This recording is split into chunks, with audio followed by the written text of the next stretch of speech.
جس کو سمجھتے ہیں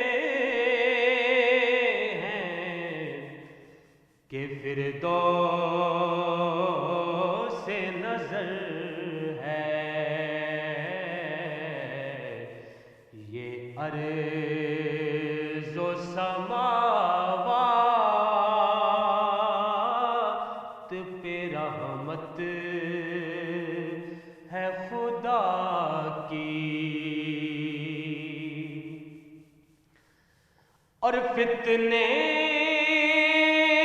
ہوں مصائب ہوں مسائل ہوں کہ غم ہوں، ہر دور میں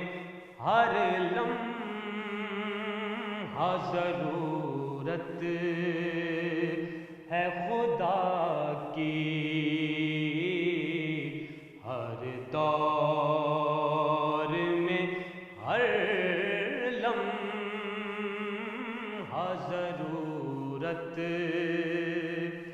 ہے خدا کی، آئینہ